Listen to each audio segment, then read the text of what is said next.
Hello, this is the contest. Fantasy Footy Show, where we're the only content creators who aren't attending Gather Round. I'm Jesse. I like redraft. I'm with K-Man. He's a dual Howard winner. We're your hosts. We like fantasy footy. You can follow K-Man on Twitter at K-Man_TC Fantasy. You can follow me on Twitter at Contest Fantasy. K-Man, mate, how you doing? Yeah, it's the massive FOMO. 2 years in a row. Gee, it looks like a good setup, hey? Just all those games in Adelaide. You go check out the town, hang out with some fantasy people. Just looks great. Looks really good. I want to go. Next year, we're locking it in. We're locking it in. We are. Well, I think Bales invited us to like a dinner or a lunch or something. Gather round. Yeah. He was like, if you're going, you're welcome to come. So I'll hold him to that. Yeah. Love to have you on the show. Love to have you on the show. How you been today? You been good? You been having a chill school holiday? Yeah, took the fam out. So we did that thing where we just jumped in the car, didn't decide on where we were going, and just wherever the car took us. And it was really cool. Went out for lunch. Little fella had a swim at South Bank. We took the dog with us. Yeah, it was good. It was good. But I do have two new shows I'd like to share with you. So first one, you can see, first one is Rooster, a new show by Steve Carell. It's good. We're all over it, man. It was purely... Oh, so you've been watching that one as well? We're watching both of them, mate. That's our weekly DTF routine. St. Louis. Man, that show shows, is weird. That show is weird, dude. But it's so good. How good is Jason Bateman as a weirdo / dodgy nice dude? Guy? Yeah, dodgy, I don't know what weird, it is. nice guy? Yeah. Yeah. He does it so well. So well. I'm a massive Jason Bateman fan. You don't know this about me. Me too. I'm a huge Jason Bateman fan. What's your favorite? Yeah. Do you have like a top 1, 2, 3 Jason Bateman films or TV shows or roles? Oh, man. Well, I loved him in Ozarks. Ozark was cool. Yeah, Ozark was great. Yeah. Yeah, it's the same deal. He just looks like a regular dude who just gets himself into these situations, and he's just believable because he's so dry as a human. He's got that human element to it. Really enjoying this. I couldn't tell you the next two, but just everything I enjoy. Arrested Development's got to be there. Yeah. I just think Jason Bateman is a chameleon.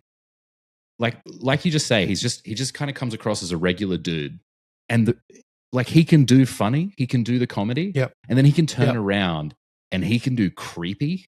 He can do everything. There was a movie he did a few years ago. It was long. It was probably close to 10 years ago now.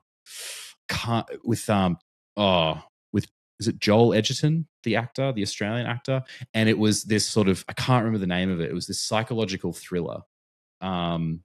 And there was a twist at the end, which I won't give away, but you sort of didn't see it coming. And Jason Bateman just totally killed the role. I've got to look it up. Jason Bateman and Joel Edgerton movie.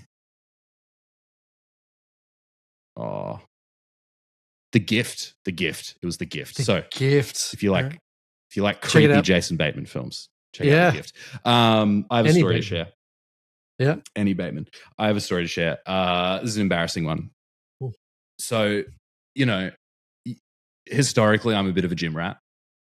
And by historically, I mean the last couple of years, pretty consistent. I fell off the wagon, though, over the last, sort of 3 to 6 months. Been in and out. I have not gone to the gym once since January, and very sporadically in the month or two before that. Anyway, we moved house recently, as you know, and we moved far away from my old gym where I had a weekly PT session, and my PT really kept me accountable. He's a fantastic PT. And when we split up, I said, "Hey, can you split up? I was like, "Look, can I just have access to the app?"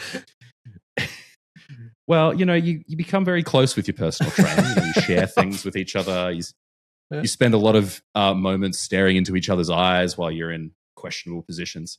I said, "Can I just keep access to the app?"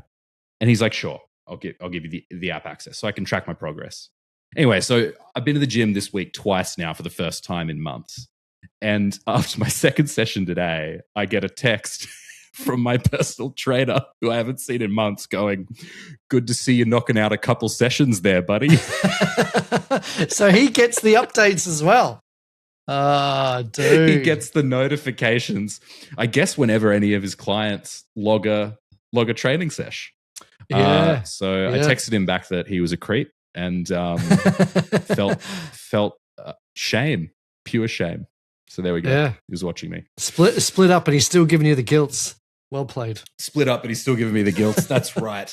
Everybody, thank you for joining us. Before we get stuck into it, as always, if you dig the content, it really, really, really helps us if you give us a like and a follow over on Spotify and Apple Podcasts, 5-star rating if you dig the content. Again, we're also over on YouTube, so if you prefer watching, feel free to make your way over there. We had a bit of a cold open on the last episode that I think we thought was pretty funny. So if you haven't seen the last episode, Tuesday's episode, go over on YouTube, have a watch of it. K-Man has an outfit. It's fantastic. Great show lineup today. As always, we're going through some trade therapy. I must admit, I forgot to put out the tweet. I forgot to put out the trade therapy tweet this week, but we did answer everyone's. We did answer a lot of questions on the Tuesday pod. So I reckon a lot of the questions that people are still thinking about now are going to be the same kinds of questions that we would have gone over and provided advice on in that episode. So listen to that episode if you haven't. It's got a lot of Q&A stuff.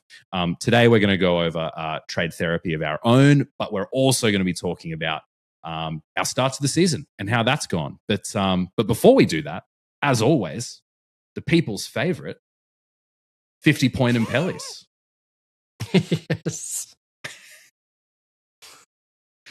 That's a long pause. It's not playing. Marcus 66% CBAs, 80% time on ground, and yet you only scored 50-point Impellis. Ranks and trades. I was waiting. I thought you were going to click the button, and then I realized you weren't clicking the button. So then I went and clicked the button.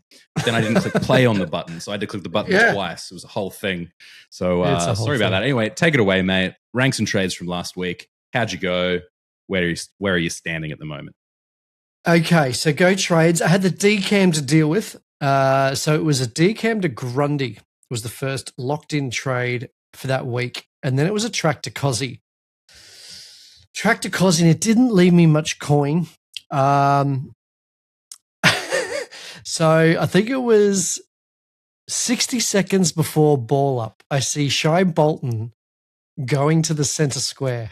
I thought, hey, here we go. Here we go. Stick to process, value, use the money, use the extra bit of money.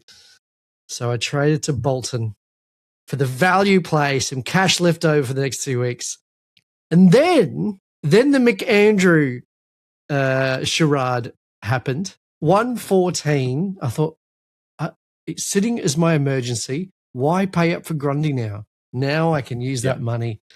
Grundy's out. I put in a red dot. So those were the trades. And boy, tough round for Sack Lunch. So that was a 15-14.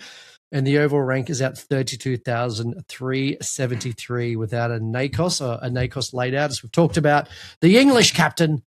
And just one of those disaster rounds. But I'll be back. It's tough round for Sack Lunch, hey. That's the thing is, you did everything right. There was a great tweet that Mitch Casey of the Ball Boys put out. He put out an excellent tweet. I don't know if you saw it about sticking to process and how a lot of coaches at the moment, for anyone who hasn't read it, a lot of coaches are kind of like, we're just getting smashed with bullets, smashed with injuries, smashed with crazy situations that we generally don't see, particularly at this point in the season. It's not that the process has been bad. It's just that the outcome has been unfortunate. So try and, remember that as long as you're implementing good process, it's got to pay off at some point. Point. I should be. I should be furious, but I'm just not. Like, I've controlled the controllables. I made the trades. I've just copped every bullet that's happened. So that's out of my hands completely. So, I'll bounce back. I'll be fine. It was a pretty good round for Team Channel. And also if you want to chuck us in as foes on the AFL Fantasy app, Sack Lunch and Channel, plug us in there. Foes, you can keep track of our ranks in all of their glorious shame. Pretty good round for Team Channel. My best so far. I had a round score of 1770. Good year. I took out good year. It's always a good year, isn't it? Better year than 15-14. A lot of discoveries. There's a lot of discoveries in 1770. Which specific set? What were those discoveries? The South Americas was cutting sick at that time. Absolutely. And the Caribbean. Great. When was toilet paper discovered? When was TP first made? Do you know? I don't know, but there haven't been a lot of advancements in toilet paper since when it started to now. I mean, when you think about it. That's so good. Great reference. It took me a moment there. Yeah, it took you a while. Yeah, I told you before the pod, I'm tired from all this going to the gym and trying to be healthy business. It's ridiculous. I should just stay on the couch. Anyway, round score of 1770, which I thought was pretty strong showing. Round rank of 3,781, and that jettisoned me 18,000 ranks up from strong word, to an overall rank of 16,671. So we kind of switched places, I think. We've kind of swapped, which I think shows how close the comp is at the moment. Probably, I would imagine, from about 5,000, maybe even 2,000 or 3,000, from about 3,000 out to 35,000, 40,000. It's probably a relatively close race at the moment. I think I said to you during the week, I think I'm very lucky with where I am at the moment due to best 18. I could be a lot worse than this, and you said it. That's why I'm not worried. A couple of good rounds and you can skyrocket. So it is really, really close. I think it's more important than ever to get those captains right. And obviously the Tim English one was unfortunate. But I did get my captain right this week. I went Brodie Grundy for his 137, so that was excellent. I traded out Darcy Parish to Will Ashcroft and Christian Petrarca to Shea Bolton.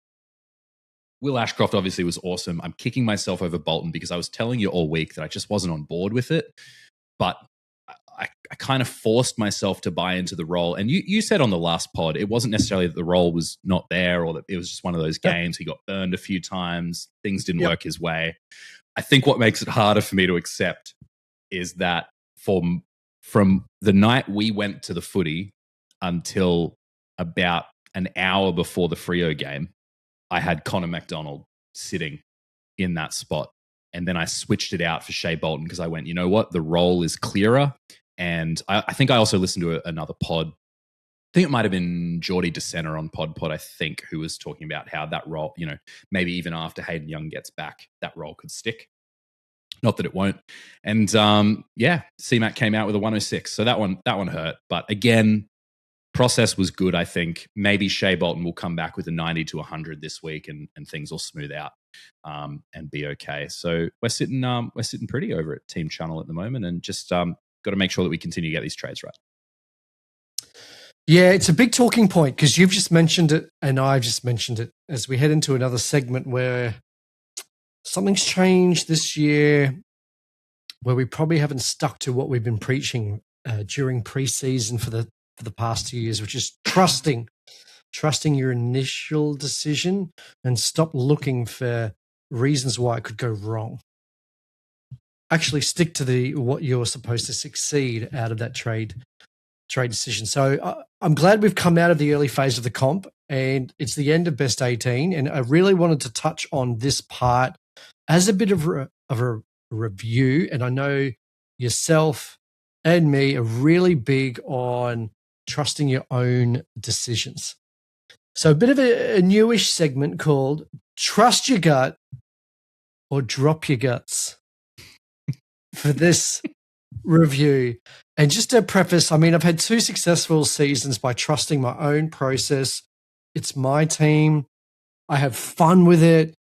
And I've just seen a lot of tweets this week, and what we just talked about. We had a trade locked in, and then for some reason we're changing at the last minute, whether it's based on advice from other content creators, news, data sources, and I'm finding it's backfiring at the moment.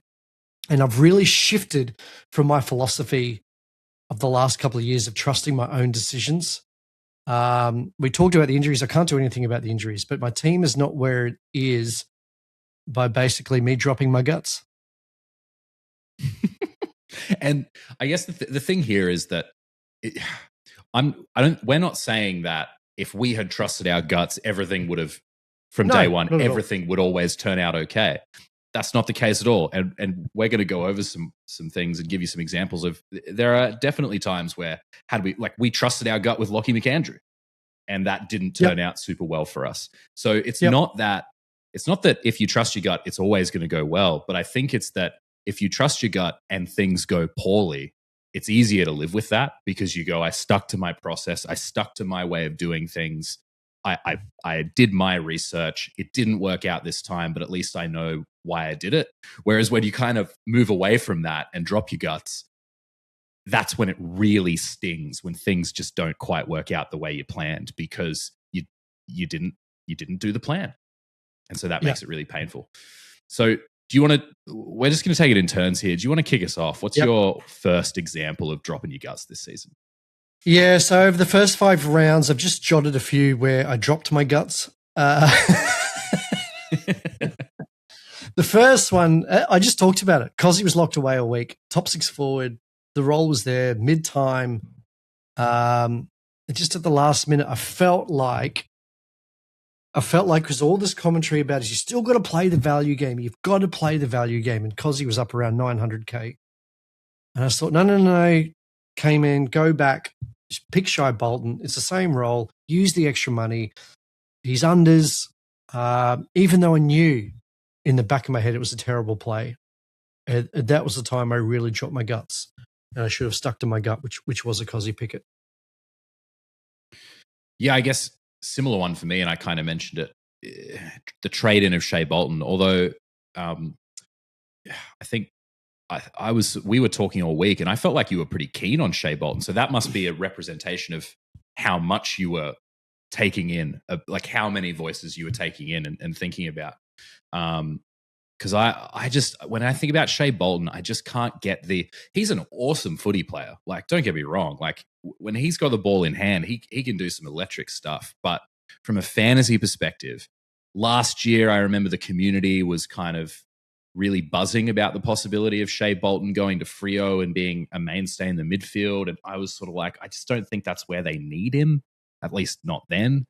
And sure enough, he wasn't a fantasy guy. And I know the role had changed. We've got questions about Hayden Young coming back. It just didn't feel right to me. But I thought, I think I sent you a message that day, and I'd ranked the forward options. And I think it was like C-Mac, Shai Bolton, Dylan Moore, and maybe Cozzy Pickett were the 4 that I'd ranked. And Shai Bolton I'd ranked number 1 because I was like, well, he's a really good price in terms of money you've got to spend, and he's got probably the most upside in terms of his scoring potential. And but my gut was just telling me no, and I ignored it. I tried to be overly analytical, and instead of just going with what I believed in, and it's not that I believed the other guys were going to score me 110, but I thought their flaws were way safer, and I think that's probably correct. So, Shai Bolton, you've stuffed us both, mate. You've stuffed us both, mate. What were you going to say? Jeez. No, you dropped a big one. You dropped your guts. You dropped a huge gas bomb. Really putting that imagery out there for all the listeners. What's your next one? My next one was Port Adelaide. Actually, no. You know what? I'm going to go back to my starting side. We had our preseason chat, and you and me were both on this in terms of the same page. I don't like having Port players in my side, and I'm very vocal about that. Yet for my starting side, I ended up with 2 of them. Rosie, Butters. I didn't want to start a Goulden. I've been very anti-Walsh. I didn't want to start Walsh. And I really wanted to start with Sinclair, LDU, Hones, and then use a bit of extra money to add some depth to my forward line, but I changed my narrative based on ownership numbers, other forecasts, and just another decision where I'm really angry at myself that I didn't stick to my own gut and just dropped a massive one.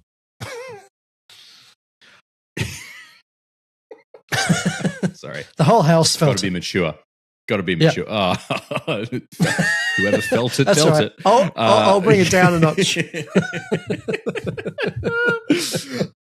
Look, I've got the same one on my list. To be fair, I was pretty confident in Zach Butters. I know you've always talked about how Porter really patches, and I'm now buying into that. I am now with you, and I think Port players, broadly speaking, are kind of on my never again list. I was always going to start Zach Butters, I think, but I was really anti Connor Rozee. Just like we talked about this at length in the preseason. Neither of us saw any value there. We didn't see any value. We agreed that he was either fairly priced or even maybe a couple points overs. And obviously, the way the season went, it was an injury that did him in, so to speak. But he also wasn't scoring what we wanted him to score, I don't think, prior to that either. So had I not... And I did the same thing. I looked at ownership numbers. I got scared by 60% of the comp owning him. And what if I faded that and he went 110, even though I didn't think he was going to go 110? And if I look back preseason, there was a version of my team. Had I not gone Connor Rozee, I don't know who I would have started in my midfield, because there was a version, the version of my team that I started had Connor Rozee in the midfield. But there was a version of my team where Rozee was in my defensive line with Jack Sinclair. He would have been subbed out for a Josh Dacos to start the season. Yep. So it's just these 50-50 calls where you know what you believe and you know what you think, you know what you want to do, and you just don't go that way. It's a similar one for me. Like I didn't back in Steele. Instead, I went LDU, and it's not like LDU has been a total failure of a pick. In fact, no. 2 weeks ago, he dropped a great score. He did exactly what we wanted him to do for the 2 weeks prior to that.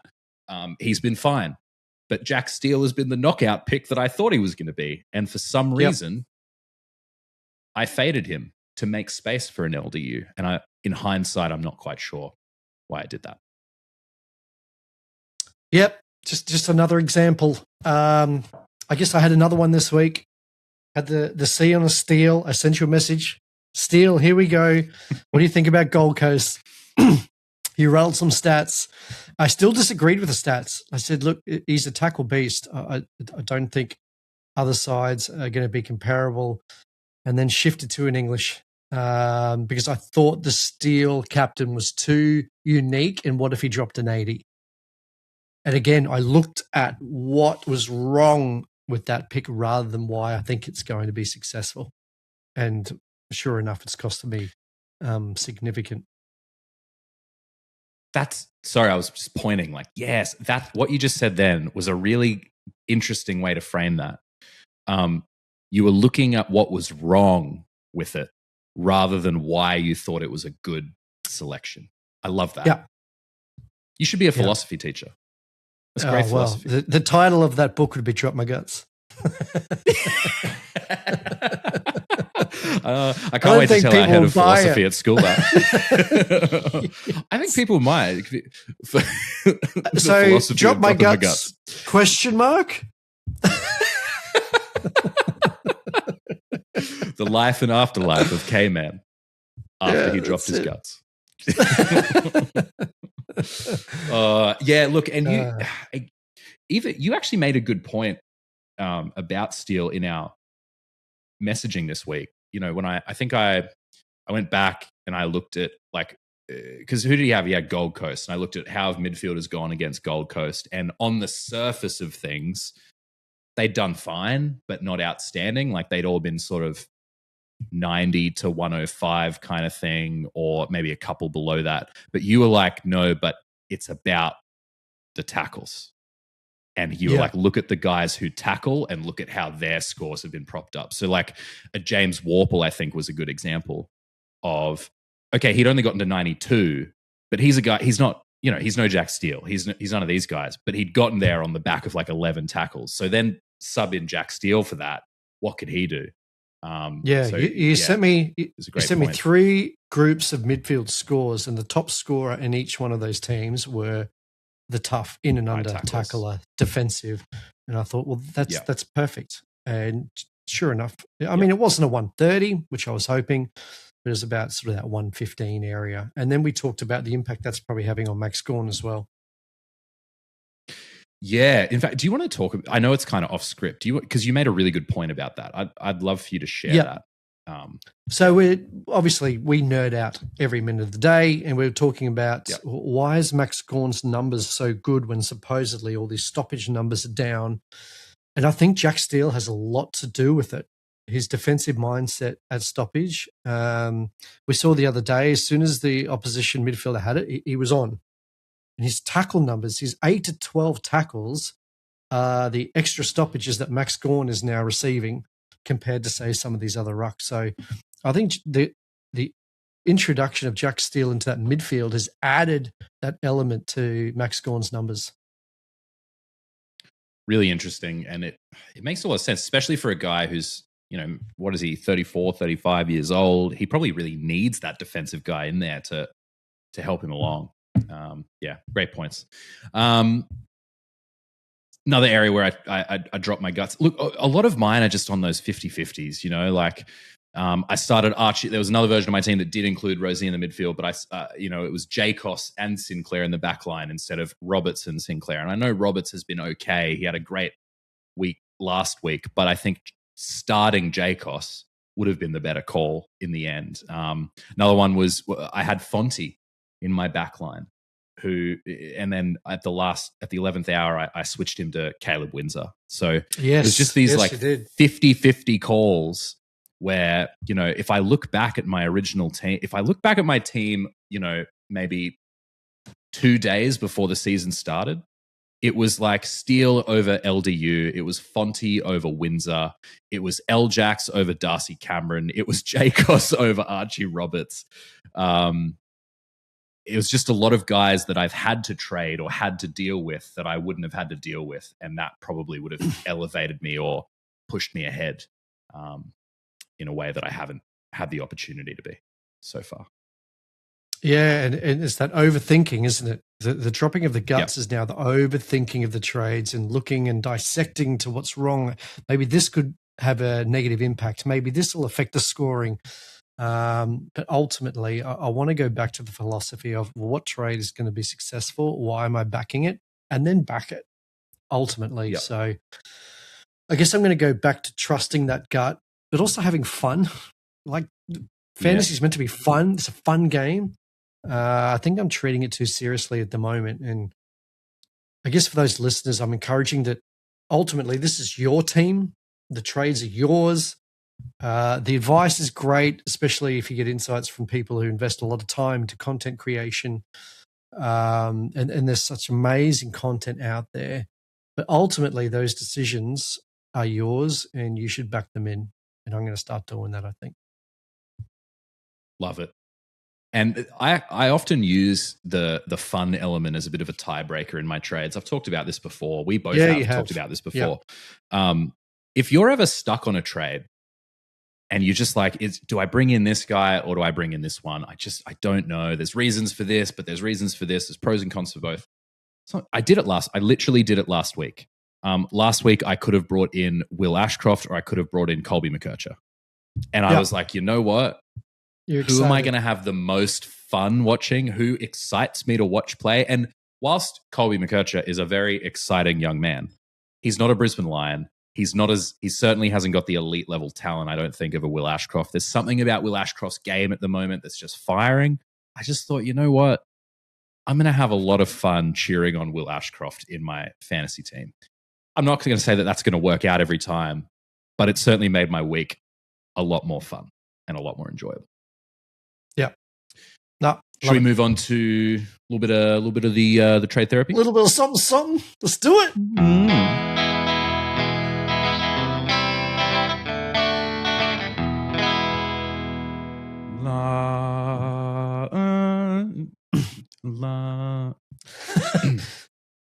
Was definitely a singer once. What was the oh no, I was about to say what was the song we used to sing in primary school, but we were in primary school at two very different times. I didn't go to your primary school, man. Mine was God Save the Queen. It's a different era. when I was at primary, we had to do God Save the Queen and Advanced Australia Fair. We had to do both. Yeah, right. See, I mean, we did Advanced Australia Fair at assembly every morning. So we'd all stand up at assembly off the concrete and we'd sing Advanced Australia Fair. What are we singing in junior? We had junior choir, and then there was junior choir, and then there was senior choir. Right, so I was in the junior choir, and then I realized I couldn't sing, so I didn't join the junior choir. We sang "One Day the Sun Will Rise on a Bright New Morning," and I still know the lyrics to this day. Anyway, that was not nostalgia. A fun fact. So let's just nostalgia. Fun only to us. Trade therapy. Do you want to kick us off, or do you want me to kick us off? You go for it. You've got a thesis there. I've got a thesis. It's because I'm tired. I was like, I don't want to write it down. Okay. So I actually enacted this week. I think I said to you during the footy last week when the trades weren't working out too well, I said, okay, you know what, this week, you know what I want to do? I want to lock in a trade at lockout, once lockout lifts. And then I want to just kind of not think about it for the remainder of the week until trade therapy. And then I want to go back and be like, do I still like the look of this? What are the other options? So that's actually what I did. And I had an initial option that I kind of locked in. I had a couple of other things I was thinking about. And then interestingly, you texted me and you were like, hey, I've got, and I was like, hey, man, it's like, yeah, it was good points. And I was, it was on my radar. So these are those two options essentially. Okay. Yeah. I talked on the pod earlier this week about how I thought Sam Walsh was a guy, depending on the position you're in. If you are someone who hasn't been struck by a bunch of bullets, like me, I'm really lucky. I don't have Tim English. I didn't have Errol Goulden. I got rid of Christian Petrarca. I'm kind of in a position where I'm not suffering all these injuries. You could consider looking at, I see this sort of 1 week, given all the injuries, this week after the buys. I know traditionally we'd want to come out of this period with our fix-ups done so that we can start getting rookies off field. But I kind of look at this week and go, I wonder if this is one extra week of fix-up opportunity, given the volume of injuries, the number of people who have to deal with Tim English. So I thought, okay, I kind of am worried about Sam Walsh. I'm also worried about Zach Butters, but I think Zach Butters' ceiling is still probably there, and I'm just not willing to move on from that. I'm worried about Sam Walsh, though. I'm worried about Carlton. I think you were right preseason when you were voicing your concerns about Sam Walsh. Obviously, I'm trying not to be too reactionary from the 78 that we just saw, but they're not utilizing him the way that they should be utilizing him. He got tagged. He's the obvious tag target in that midfield as well. Cripper is not the guy anymore. Jeez, he's fallen off, hasn't he? I didn't realize how poor his disposal efficiency is. Really bad. His kicking under pressure just leads to turnovers. Yeah, you're right. It's he looks slow to me as well. I don't know if you've noticed this. He looks stiff. Like he doesn't look like he's moving well to me. I don't know if I'm looking too much into that or not. But so Cripper is not the guy anymore. You're not going to tag Smith. I know Jagger Smith is excellent, but he's a first year player. He's a rookie. We saw he didn't need to be tagged on the weekend. And Chera, Hewitt, you don't need to tag these guys. So it's Walsh. So I'm worried about Walsh. His break even is 101, and he's barely touched that this season. So I'm wondering, is this an opportunity to identify a failed underpriced premium and replace him with someone who I see as top 8 potential now, and then start getting my rookies off field next week? So this first trade option would be Walsh and Jack Carroll, because I think his time has probably come. He's got a bit of money on his head to bring in either a Callahan or a Whitfield and a Jacob Farrow, and that would bank me about 219K, which I could take into next week and tack on to a Lockie Blackiston and maybe a I don't know. It could be a Lockie Blackiston and a Watkins, or it could be a Lockie Blackiston and a Bruin if it's Bruin's time to go, something like that. And then next week, that's when I could bring in, say, a Coleman and another rookie, and I could start getting those rookies off field. The second option is more traditional, and there's definite pros here too. So the other way I think I can take advantage of the fact that I don't have Tim English is I can do what the original plan was, and I can start getting rookies off field now, right? And so that would be moving on from a Carroll and a Blackiston now, and I could bring in a Coleman and a Farrow and bank 49K. That would get me a rookie off field in the back line.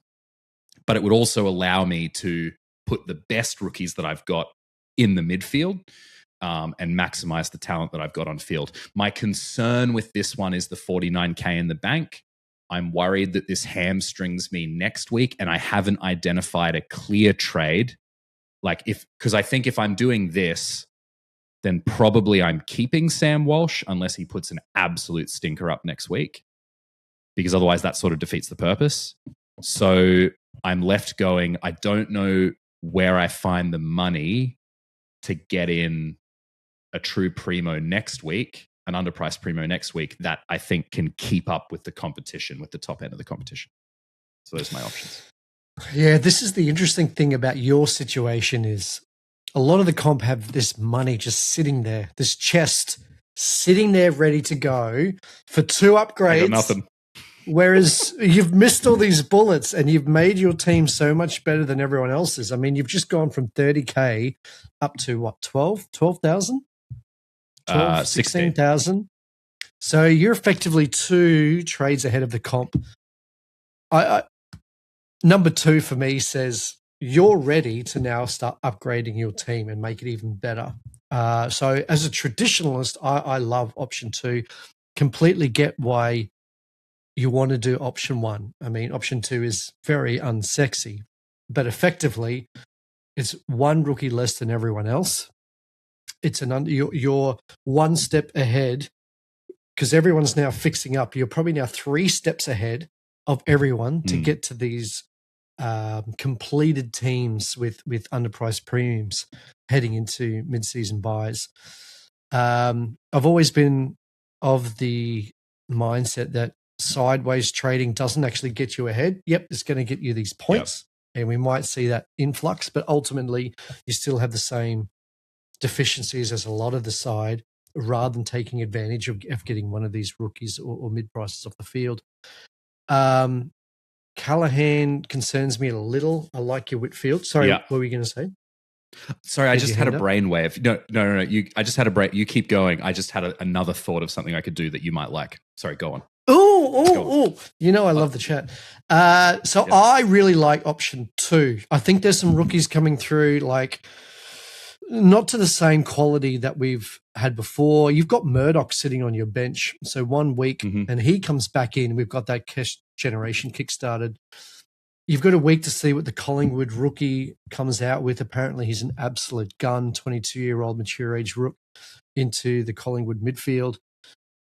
So I think there's avenue to continue to upgrade your team, but I can understand your point of, well, if I get rid of a Walsh and the rest of the comp is going to be stuck with a Walsh or a Butters, then we could making up that ground in terms of points, even though you haven't taken advantage of getting the extra underpriced premium on field. I'm stoked I think to what hear what your concerns third one me. is. Yeah, I'll tell you in a second. I've just had a brainwave. Do you watch Clarkson's Farm? He always says that. He's like, I've had a brainwave. Okay. Before you get to option 3, what are you going to do with the 2019K? What are you going to do with the 2019K? The following week would essentially be the second trade. So the following, I would get Farrow and Blackiston to a Coleman, and then whatever rookie I need next week. So I'd get a rookie off field next week, and then I'd start that process. I guess the thinking here is because people have had these bullets, they've had these opportunities to get in your Nick Dacos's. They've had these opportunities to get in your Bailey Smiths, all these absolute top-end talent, big dogs. I'm worried that, I've got I've got some nice premiums, but I'm worried that like my LDU, my Sam Walsh, my Zach Butters, my Josh Dacos, I'm worried that these guys are those tail end, top of the line guys, not the end that I could, just kind of slowly kind of slip behind later. But maybe that's not the case. Maybe if I start, maybe I'll make that ground up later if I've started upgrading my team earlier before everyone else, then come the mid-season buys, I can get that injection of points later. I'm not too sure. The third option I just came up with. Okay, listen to this. You asked me earlier in the week, what can you do with Leo Lombard? Yes. And I said, not much, but I've just thought of something. What if I traded out, and this is entirely dependent. I'd have to double check the math. I haven't checked the math on this, but I think it would work. And it's entirely dependent on Todd Marshall and whether he's healthy. I could trade out Leo Lombard, get Dev Rob off the field so I'd have no more rookies in my forward line, or even flick Bolton to the midfield and have Dev Rob plus a Todd Marshall in my forward line. And then bring in a Jacob Farrow as well. So I could instead of getting in a Coleman this week, I could probably bank even more cash, get Coleman next week, maybe even in combination with a Callahan next week. I could bring in Todd Marshall in the forward line. So I'm still getting a rookie off field, either in my midfield or my forward line, because I can either flick Shea Bolton into the midfield, get a rookie off there, and keep Dev Rob on, or I could just get Dev Rob to the bench. So that's the third option. And I have a feeling I would bank heaps more money. It's just I guess Todd Marshall is less exciting than Gideon Coleman as an on-field option. Yeah. But there's two weeks off ankle. Okay, let's go back to what we just talked about. Let's go back to you dropping your guts and trusting your gut. Which one? Which one are you going to trust, dude? This is what we just talked about. Well, I don't know. Nah. I think I think option 2 or I think getting a rookie off field early is a smart play. I don't think I'm going to see the benefit of that immediately though. Like I think it's one of those things where I'm going to have to go, I've gotten a rookie off field. I've not gotten a top end premium in. I need to be okay with I won't be seeing those ceiling scores for a while.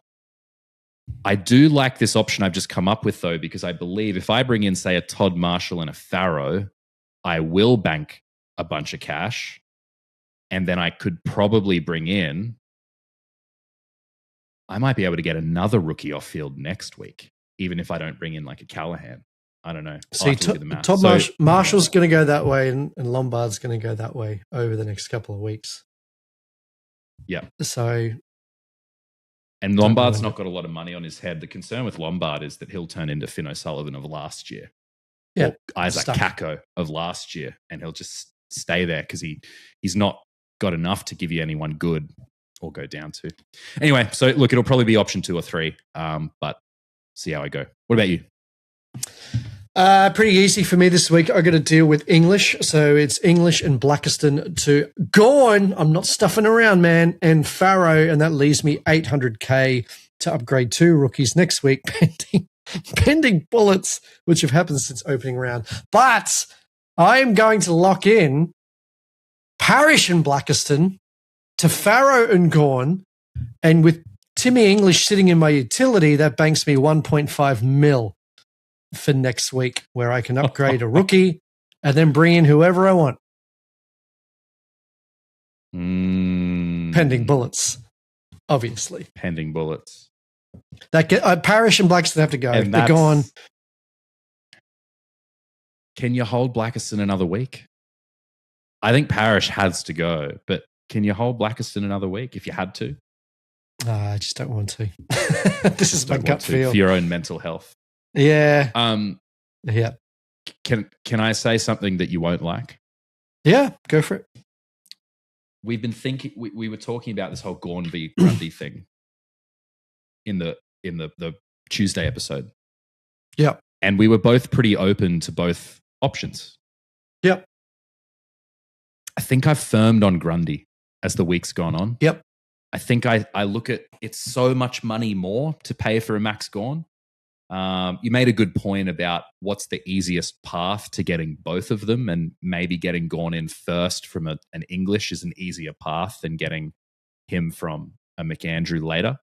But that extra 200K, like if that 1.5 mil and then holding English on your bench means you do have to miss bullets, right? And there's already talk of Nick Dacos potentially like missing another week.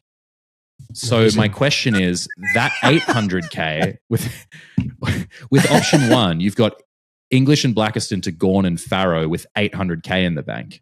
That 800K could be $1 million in the bank if it was English and Blackiston to Grundy and Farrow. And then you've kind of closed the gap between those two options monetarily.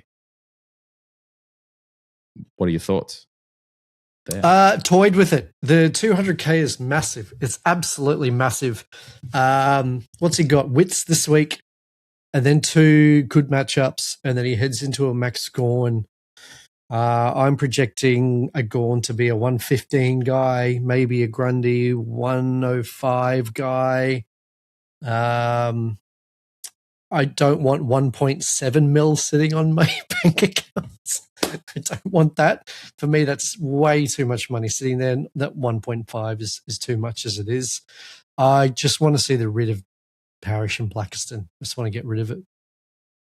That doesn't answer the Gawn Grundy question. So for you, it's actually less about the Gawn Grundy thing, and it's more about Parrish and Blackiston, and you just want both players gone. Yeah, I want them out of my side, and I don't know. I've just toyed around with this ruck line so much, and with Gawn's run, I think I just want to lock that one away. Okay. So question for you, follow-up question. Yeah. All right, put aside Gawn v. Grundy. You've settled on Gawn. Tick, all good. You just said, I've spent way too much time toying around with this ruck line. Is holding English not toying around with the ruck line even more? Like kicking that ruck line question down by another week? And that's more to do with Parrish and Blackiston. So if Parrish stays on my side, he's going to lose money. English isn't losing any money. Yep. Should we do captains and vice captains? Yeah, Dacos is back. He's playing beautiful at the moment. Confirmed. So VC into Gawn, locked away.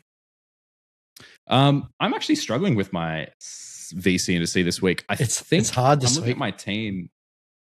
Well, I don't have a Gawn. Grundy has not got the matchup to be a C or a VC. Sheasel has not got the right matchup to be a C or a VC. You're not going to chuck either of them on an LDU. Butters certainly hasn't earned it.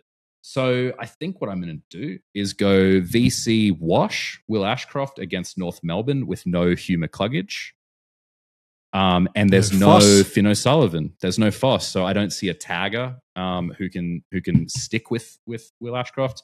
And then I'm going to chuck the C on Jack Sinclair on Sunday night against Port Adelaide. I just think that's a pretty solid matchup. The other option, I guess, could be a Josh Dacos if Nick is back in the team as well. So but he'd have to be my VC. So VC is Wash or Josh Dacos, and then pending Nick Dacos, and C is Jack Sinclair. Yep, cool. That's the other reason I got Gawn in, because I thought, you know what, captain VC is a bit trickier this week, so I get an automatic captain. Yeah, that's a fair point actually, and he's got the Grim Reaper this week. He does. So, could be another forced trade next week. Ooh. Break the cycle, Maxie. Gosh, break the cycle. All right. We are once again really sorry that we didn't get any questions in this episode, but we did answer a bunch of questions on Tuesday. So if you want to know what you should be doing with Tim English, with Max Gawn, with Brodie Grundy, with whoever else, we covered it all on Tuesday. Go have a listen there. And other than that, I think we're done. We're done. It's a good one. You can follow K-Man on Twitter at K-Man_TC Fantasy. You can follow me on Twitter at Contest Fantasy. We have Jimmy Jams editing our episode again. He did a great job. Awesome. Thanks, we can have dinner. Makes our music for us. We can have dinner. Oh my God. See you later.